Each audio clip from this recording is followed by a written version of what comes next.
Hikmat nak tanya, apa cerita dunia? Motivasi, kejayaan hidup penuh warna. Bismillahirrahmanirrahim. Assalamualaikum warahmatullahi taala wabarakatuh.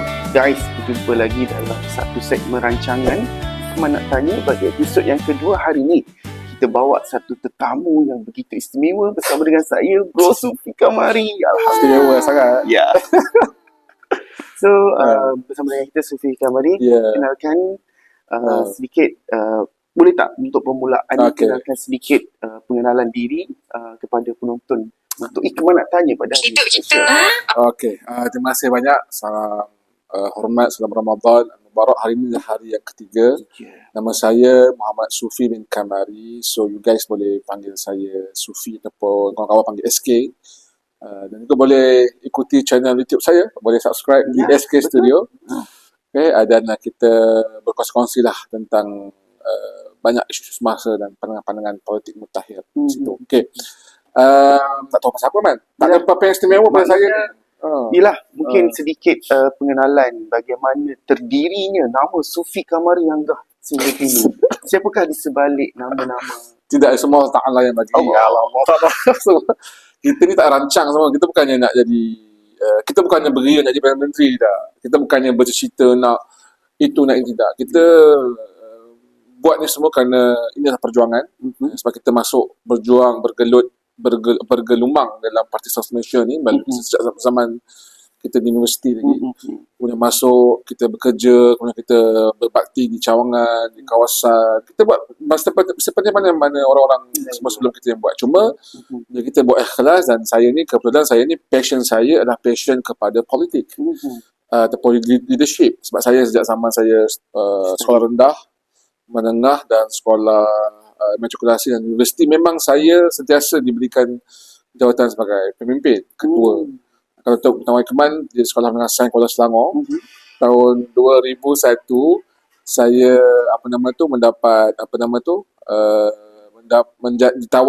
diberi peluang oleh pengetua ketika itu, Tuan Haji Arifin hidup bagi beliau duduk di Kelantan.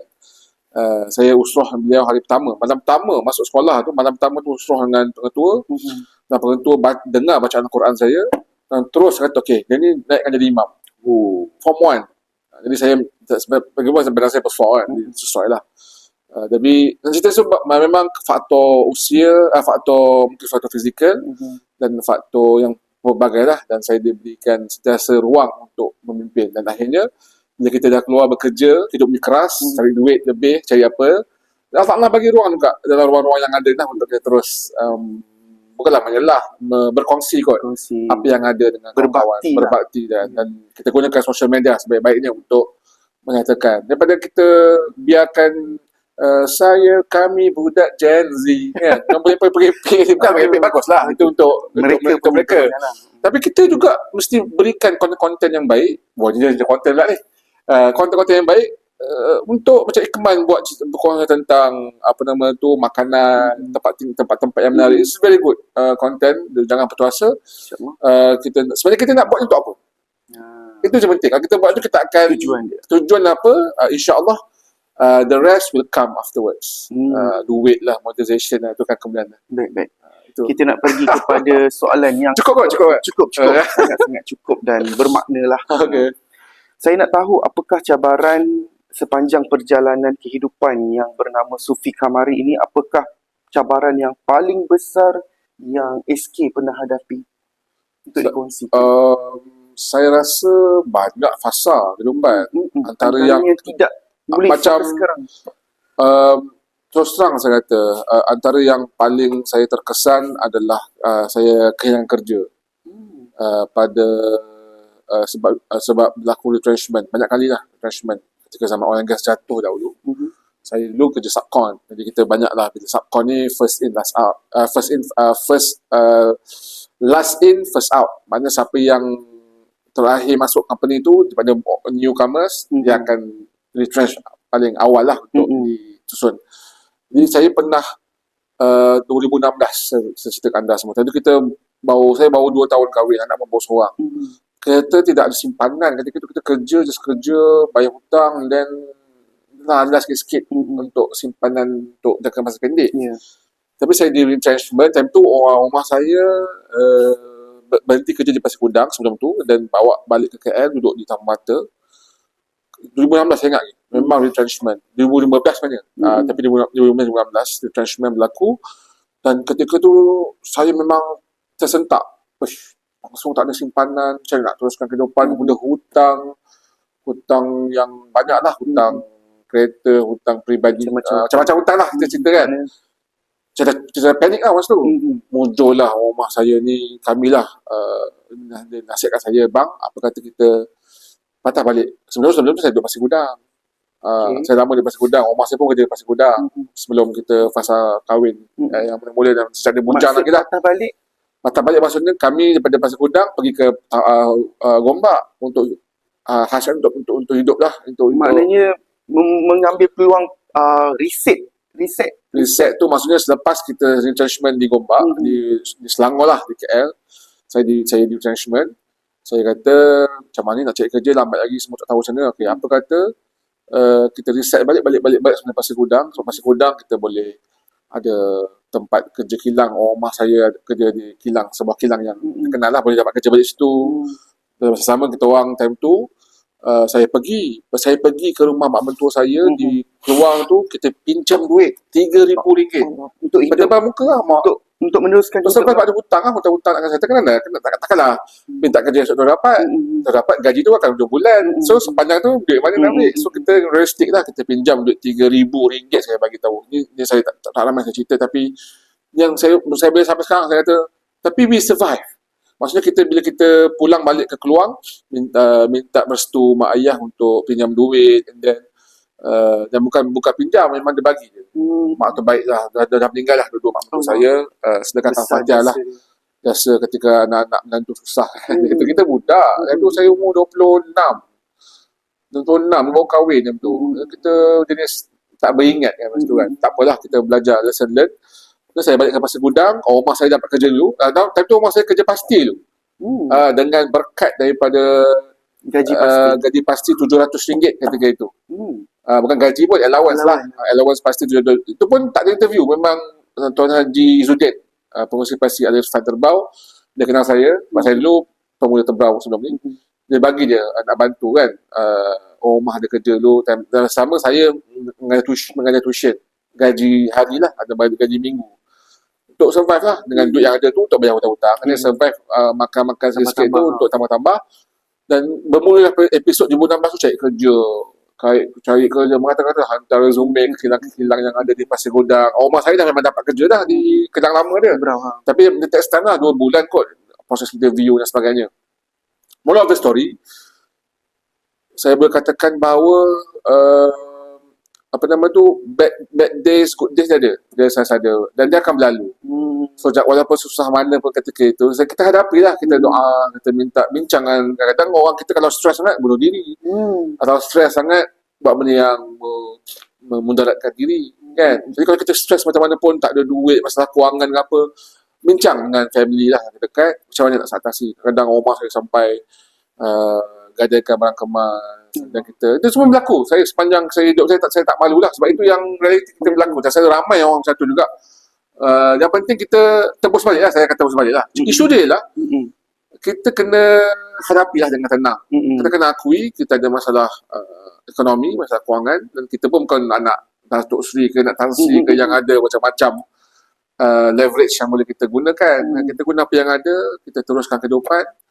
Yang penting kita minta kepada Allah SWT untuk memudahkan. Alhamdulillah lah. Berlalu juga lah masa-masa tu, dan Alhamdulillah sekarang pun tak senang juga. Masih lagi susah, masih lagi struggle. Tapi kita passion dengan apa yang kita lakukan. Jadi kita buat apa yang kita suka, kita buat apa yang kita passion, insya-Allah the money will come afterwards. Itu penting tau. Itu ayat dia. Baik. Apa yang Bro SK ceritakan tadi adalah fasa-fasa yang mematangkan kita untuk menghadapi kehidupan seharian. Baik, boleh tak kongsikan, mungkin ada yang tengok ni sedang mengalami fasa Bro SK sekarang ni, nasihat untuk mereka bagaimana untuk melepasi ujian-ujian ini, ataupun mungkin boleh kongsikan perasaan dan macam mana cara nak hadap benda tu, yang menonton ni mungkin sedang berada di fasa itu. untuk anak-anak muda yang baru kahwin, fasa kahwin kan. Fasa kahwin 5 tahun pertama tu sangat struggle lah. Saya kena akui lah. Struggle tu bukan apa. Sebab pertama kita tak ada perancangan kewangan yang proper. Universiti tak diajar benda-benda ni. Kita pun tak tahu kita bergaji kita dapat RM3,000 ketika itu atau RM1,800. Tolak usul EPF tinggal RM2,600 lebih kurang, RM2,600 lebih kurang. RM2,600 tu kita ambil half untuk bayar hutang, tinggal lagi RM1,000 lah. Saya boleh tahu sebab saya memang kita buat half lagi ialah untuk belanja kita. So belanja kita tu kita tak proper. Kita tak asingkan 300 untuk contingency, lagi 200 untuk apa-apa lagi lah. Yang terbaki tu untuk tak berjimat. Kita ni kadang makan luar, makan kedai atau tak apalah, itu kita belajar kita lesson learn lah. Itu pertama, mematang kita, iaitu fokusan kewangan. Yang kedua saya nampak adalah kita kena bergantung dengan Allah Ta'ala SWT. Kita kena betul-betul jaga solat berjemaah. Saya ingatkan diri saya jugalah supaya fasa-fasa sukar itu memang kita terduduk, kita dah tak ada duit, tak ada simpanan, kita rasa kita loser lah ketika itu. Saya mujurlah ada orang rumah, ada anak, kita ada muas baru kecil, baru setahun 2 tahun ketika itu. Tapi dia yang bestnya, saya nak cerita sikit lah, ada sisi baik juga di retrenchment di KL ni. Ketika fasa-fasa seminggu saya memang tak ada kerja, memang kita tengah memikirkan apa nak buat next kan. Kami ada masa yang panjang dengan anak. Anak pun kecil lagi. Saya rasa Muaz, anak saya yang pertama tu paling happy kot sebab dia dapat masa dengan mak abah dia. Mak abah dia tak kerja ketika itu kan. Walaupun muka kita kelat, susah dalam hati. Tapi kita bila bawa dia, kita pergi tempat-tempat yang free. Contohnya KLCC punya park. Saya bawa dia main air. Ada semua gambar-gambar. Dia main buaian kat kisah taman permainan di KLCC tu kan ada park KLCC. Taman tu kan banyak macam-macam. Dia sangat happy. Dia sangat happy. Macam budak-budak, kadang-kadang kita tak perlu duit pun. Kadang-kadang kita mak ayah, kadang-kadang kita bekerja, kita terlepas pandang, kita ingatkan duit yang boleh menimbulkan anak. Betul, duit tu betul, part of it. Tapi sebenarnya, anak-anak tak perlukan duit sangat pun. Dia perlukan masa mak ayah. Allah Ta'ala bagi kami masa. Seminggu yang tu cukup. Alang-alang dah tak berduit ni, kita sama-sama cari kerja tu, apa kata kita bawa, kadang-kadang petang tu bawa pergi petang mainan. Mesti tak akan dapat kalau kita kerja kan. Kita kerja balik dah maghrib dah. Siap-siap semayang semua, esok nak rutin yang sama. Kan? Jadi pokok pangkalnya ada je see the brighter side dalam setiap apa yang kita dapat. Jadi kebergantungan dengan Allah Ta'ala nombor 2 tu sangat penting untuk kita sentiasa positif. Jadi kita kena ingat bila kita ada Allah Ta'ala yang maha memberi rezeki, Ar-Razzaq, kita takkan rasa curiga kan. Allah Ta'ala bagi semua hamba-hambanya cukup. Kau minta lah, kau usaha lah. Jadi kita usaha lah, kita minta lah.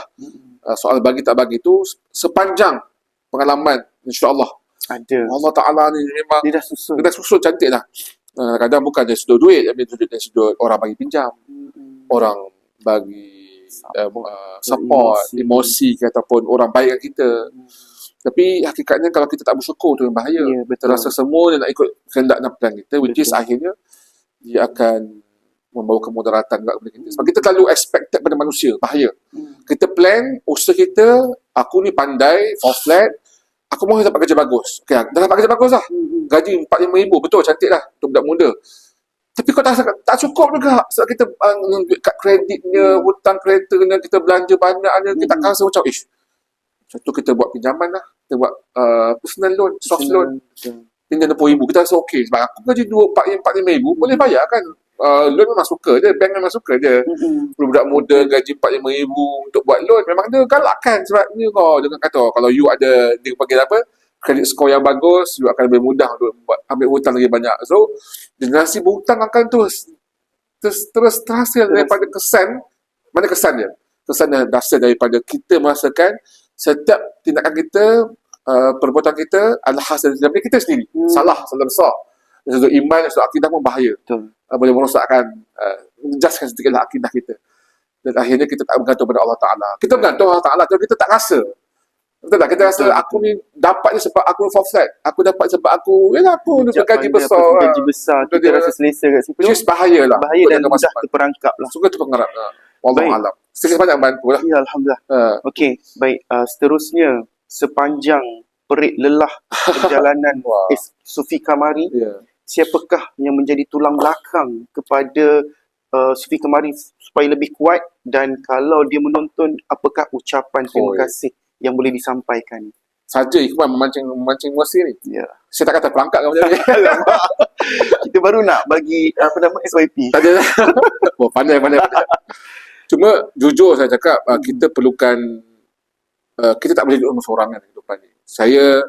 Keberadaan saya kan, contoh saya di Pemuda Gombak ni, sebab nampak hebat Pemuda Gombak ni sebab kawan-kawan ada Ikman, ada support yang hebat yang memberikan support supaya kita nampak hebat. Kita tak hebat pun. Apa yang berlaku pada saya dan sepanjang kehidupan saya selama ni, kita hadapi bersama.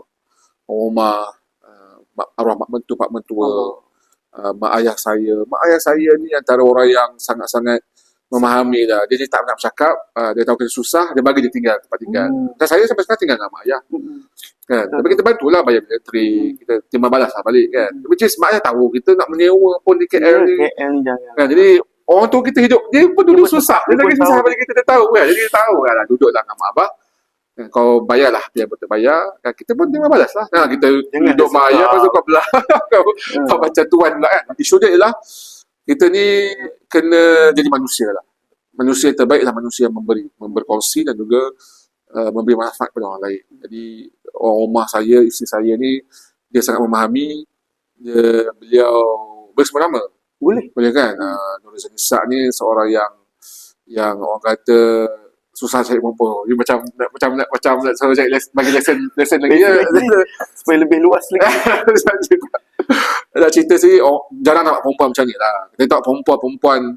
Sebenarnya saya banyak cerita yang bila kita kahwin, isteri cantik semua kan, di sini perfect kan. Cerai. Sebab apa cerai? Sebab tak cukup. Demanding. Sebab kadang keperluan seseorang tu berbeza-beza. Jadi bila kita dapat pasangan yang memahami, yang sangat berkongsi, cukup lah. Saya rasa tu nikmat yang terbesar. Kan betul tak? Dapat seorang pasangan hidup yang faham, support, yang lebih mementingkan keluarga berbanding kehendak dia sendiri. Saya rasa nak apa lagi?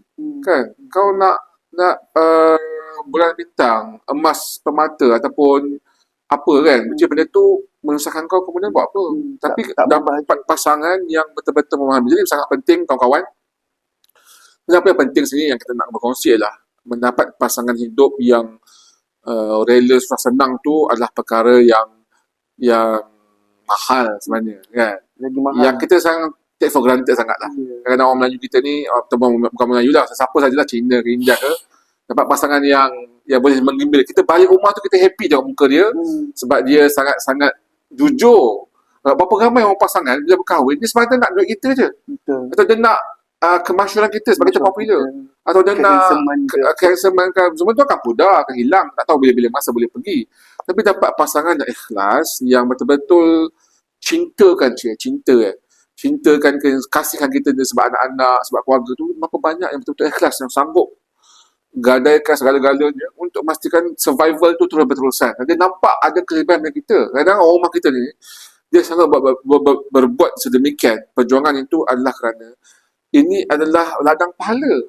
Nak puasa, nak tunggal langgang sedekah ke apa benda ke, semayang ke tunggal langgang ke, mungkin belum tentu lagi.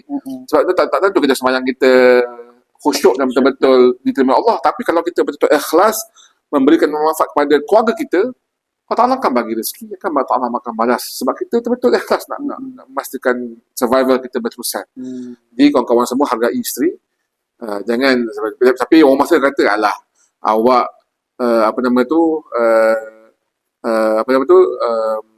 sayang-sayang pun kalau nanti dah senang, betul tak? Orang lelaki diuji bila dia senang. Orang perempuan diuji bila susah. Itu secara orang kata general lah. Betul lah, secara realiti dia. Orang lelaki kalau kita senang sikit, duit berkepuk-kepuk, mulalah nak pasang 1, 2, 3 kan. Gunalah Al-Quran yang tentu untuk simpan dalam pengalaman. Cerita dia ialah kita kena bersyukur lah. Untuk saya, untuk Ikman, ini semua untuk menonton semua. Kita kena bersyukur tentang apa yang ada. InsyaAllah Allah Ta'ala akan lebih lagi bagi. InsyaAllah. Baik. Seterusnya pergi kepada mungkin apakah impian yang yang terbesar yang ingin dicapai selepas ini? Mungkin boleh kongsikan. Saya hanya mohon supaya kita minta supaya tanah air kita ini lebih baik. Allah. Ikman tahu tak? Sejak we can say 98 lah. We can say 98 lah. 98. Sejak Anwar Ibrahim dipecat. Konon-kononnya dizalimi, kata itulah, tak apalah, itu kita boleh cerita dalam bab lain. Tapi since 98, 98 sehingga 2025 negara kita tak dapat capai kemajuan ataupun kemakmuran yang sepatutnya orang Melayu, kaum Melayu dapat. Dah sekarang ni zaman makin mahal. Hak keistimewaan Melayu dicabar sampai hari. Ini Betul. isu-isu umat Islam banyak berkemandang. Kita lihat benda tu tak diuruskan dengan baik oleh kerajaan hari ini kerana lemah. Sebab 40 kerusi parlimen, ini bukan politik, ini fakta. 40 kerusi parlimen DAP tu very dominant dalam coalition Pakatan Harapan bergabung dengan UMNO Barisan Nasional, which is diorang tak mampu, Anwar Ibrahim tidak mampu untuk uruskan Mengawal. DAP ni bukan sekadar Anwar Ibrahim tak mampu, Mahathir pun tak mampu. Macam tu Mahathir step down kerana dia tak mampu nak melayani kerana politik yang orang kata sangat-sangat merugikan bangsa, negara, tanah air ni. Dan saya minta satu benda, kita minta yang besar lah, ini bukan cerita pasal saya, family saya, ini cerita pasal anak-anak bangsa kita. Bila kita bila bercerita tentang hak keistimewaan Melayu, dilihat sebagai rasis. Bila kita cerita sikit tentang apa kehendak orang Melayu yang tak dituruti ni, seolah kita ni tidak memahami, tidak terbuka, tidak open. Kau ni terlalu racist ataupun terlalu jumut. Itu salah. So itu adalah hak yang termasuk perlembagaan. Ini yang itu satu part lah. Yang lebih penting lagi adalah kemakmuran negara. Kemakmuran negara yang sepatutnya kita kecapi. Bukan tak makmur sekarang ni, dia suka aman. Ni memang Malaysia ni terkenal lah. Antara sebab pelabur masih maintain, ataupun ada yang dikatakan sudah banyak aliran wang asing ditarik keluar daripada BSKL dan sebagainya. Itu satu part. Tapi kekuatan fundamental Malaysia ni adalah kita ada sistem struktur ekonomi yang baik, terutama sejak 90-an lagi. Kemudian adalah kita hidup memasyarakat dengan aman. Tapi boleh yakin tak benda ni akan sustain jikalau urusan umat Islam, majoriti orang-orang Melayu sentiasa dicabar, sentiasa mendapat polemik yang meresahkan orang Melayu, pimpinan-pimpinan Melayu, NGO dan juga orang besar-besar Melayu. Benda ni satu perkara yang very strategic planning daripada musuh-musuh yang dah jadi kerajaan sekarang, yang akan cuba merampas hak-hak orang Melayu, tanah-tanah orang Melayu. Dia takkan bawa kepada keamanan. Dia nak going to sustain long kita punya keamanan, peace kita. Jadi kalau ini berterusan, ini kita kena nasihat kepada semua pemimpin semua, kena kembali kepada formula asal, iaitu formula yang diutarakan oleh Nabi Muhammad SAW, iaitu pemimpin mesti datang daripada Quraisy. Imbalannya ialah pemimpin utama mesti datang daripada kaum majoriti. Yang ada sekarang ni memang betul pemimpin kita Anwar Ibrahim orang Melayu, tapi dia dikawal secara direct oleh DAP. Saya terus terang, pernah tak Anwar Ibrahim tegur menteri-menteri DAP yang bangsat ni, minta maaf ataupun yang banyak kali mengeluarkan onar dalam sepanjang 2 tahun ni? Sekali pun tak pernah. Pun tak ada, tegur pun tak pernah.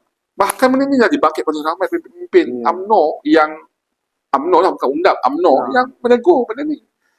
Itu yang kita katakan, kita minta lah, harapan saya secara peribadi, saya minta kita nak reset Malaysia balik. We call it as a reset Malaysia. Kita reset Malaysia supaya Malaysia ni kembali semula kepada equilibrium asal, iaitu orang-orang majoriti, orang-orang Melayu Islam ini memimpin dengan ketumbukan yang kuat.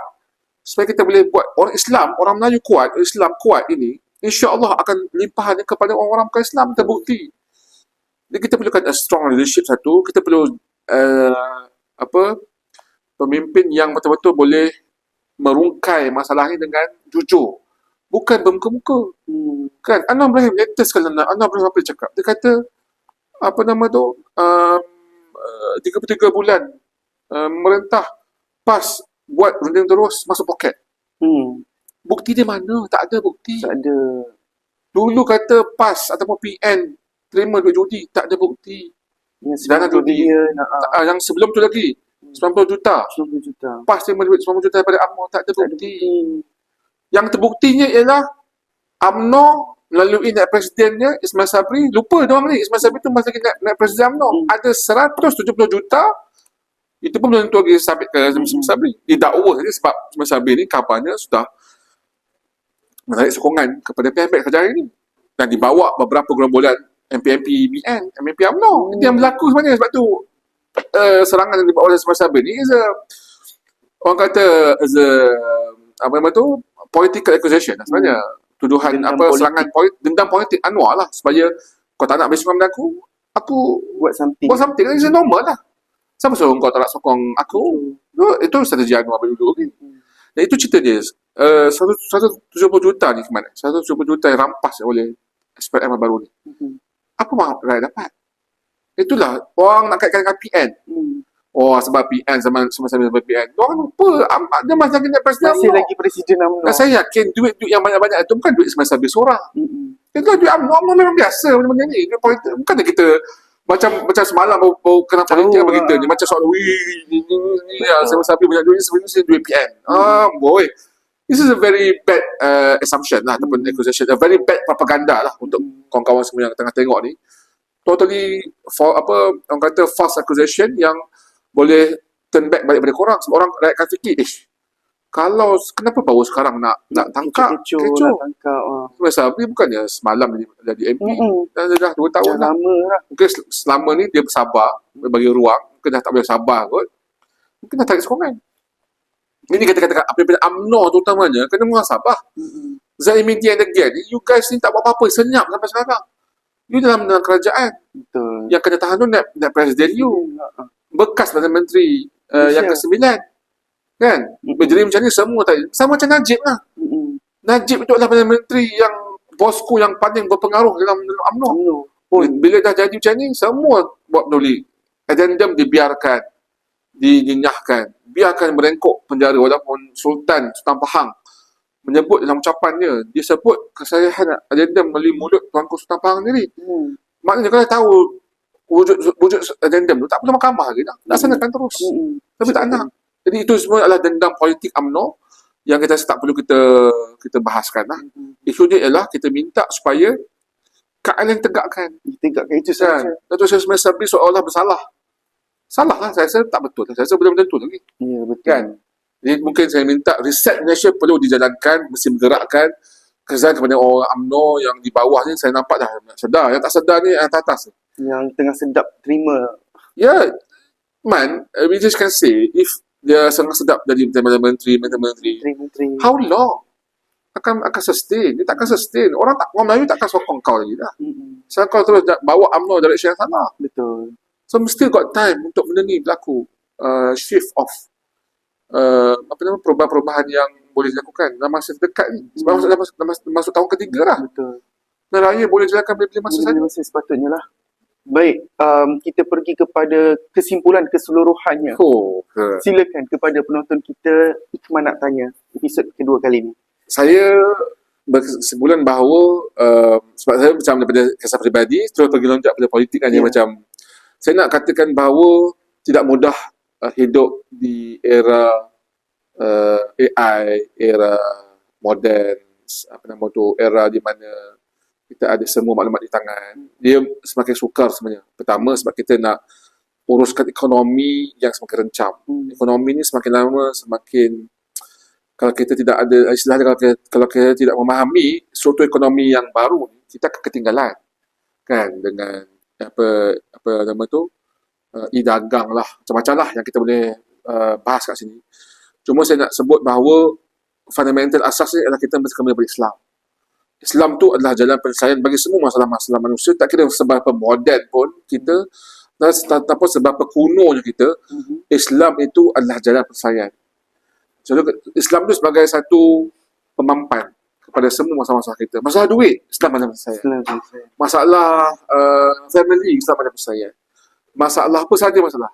Kita ada masalah terbesar Malaysia ialah pemimpin kita tidak meletakkan Islam di atas. Pemimpin kita hanya menggunakan Islam untuk perkara-perkara yang berkepentingan sahaja. Menunggang agama itu adalah pemimpin yang ada sekarang ni. pemimpin politik di Malaysia yang memegang tapak kuasa ni. Kan nak perlukan syekh-syekh daripada luar, panggil dia buat program syawal. Tapi babak lain tak buat. Salam tangan, salam wanita sama je. Sama je sama-sama kita ni mempertontonkan perkara mungkar depan mata ni. Berjoget, menyanyi macam seolah tidak ada salah silap ni. Itu pertama. Kita kembali pada Islam. Kita kena yakin sejauh mana hebatnya Malaysia ni atau sejauh mana mundur Malaysia ni. Kalau kita letak Islam depan, insya-Allah kita akan mulia. Ini janji yang disebut oleh Sayyidina Umar Khattab, kan? Mulianya para sahabat bukan sebab sahabat-sahabat itu sahabat Nabi, tidak, tapi sebab Islam lah, sebab Nabi bawa Islam. Islam telah memuliakan para sahabat. Dan kita yakinkan benda itu, kita tak akan ke mana, Ikhman. Nak maju macam mana AI maju macam mana? Merosak manusia. Orang manusia yang tidak ada iman, manusia tidak ada kekuatan dalaman, dia akan membawa kerosakan berterusan. Pimpin akan berasuah. Anwar Ibrahim cakap pasal rasuah. Dia still nanti orang rasuah. Dia menteri. Ya, betul. So, orang takkan percaya. Sampai bila-bila orang takkan percaya you. Orang akan gelakkan je emoji gelak. Sebab there's nothing to prove. Kan? Itu yang kita katakan. Kita kembali kepada Islam. Kita mesti pastikan Islam dia tak paling tinggi. Kita mesti orang Melayu. Dulu hebat zaman Melayu Melaka dulu. Kerana ada sultan yang alim. Sultan yang jadi kat istana sebagai medan pengajar ilmu. Itu semua ada dalam sejarah. Betul. Jadi rakyat-rakyat semua dapat mengaji ilmu di istana-istana. Dapat melalui alim ulama yang turun ke lapangan. Jadi kita perlukan lebih ramai, lebih kondusif. Dalam masa sekarang ni banyak tarik balik digunakan sultan ataupun digunakan jabatan agama atas nama sultan. Sultan tak tahu sangat ataupun sultan mungkin wrongly advised. Saya rasa something wrong dengan perkara ini. Mesti dibetulkan. Dan itu kita mesti perbanyakkan majlis ilmu. Kita mesti menyuburkan majlis ilmu beramai. Ustaz memang faham, takkan cerita pasal politik dah, right? Takkanlah kita sebut pasal PAS, UMNO, dalam masjid, takkanlah bodoh sangat. Kan? Tapi isu je ialah kita mesti kembali kepada Islam, roh Islam. Kalau orang Islam memahami, tak kira kamu orang muda ke, you ni anak-anak parti mana, tapi you faham Islam itu sebagai fundamental basis yang mesti kena anuti. Kita kena hidup sebagai way of life. InsyaAllah kita boleh faham akan penyatuan ummah, kita boleh faham akan kepentingan kita bersatu, bergerak ke depan untuk memastikan kita pilih pemimpin yang adil, yang faham tentang kepentingan agama, menjaga agama tu. Ini akan menjadikan Malaysia akan lebih baik. InsyaAllah akan menjadikan Malaysia lebih maju ke depan. Formula dah ada. Formula yang saya sebut, Rafizi Ramli semua dah gagal dalam formula ni. Kita ada formula.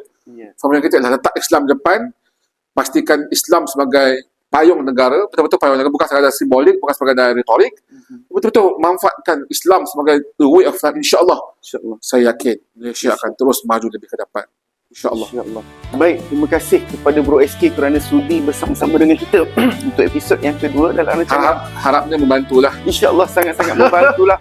Kan? Terima kasihlah sudi hadir. InsyaAllah kita akan jumpa pada episod-episod yang akan datang. Kalau korang nak saya tanya siapa-siapa lagi, boleh komen di ruangan bawah. Jangan lupa subscribe, like dan komen lah di YouTube Hikmah Nak Tanya. InsyaAllah kita akan jumpa lagi di episod yang akan datang. Assalamualaikum warahmatullahi taala wabarakatuh.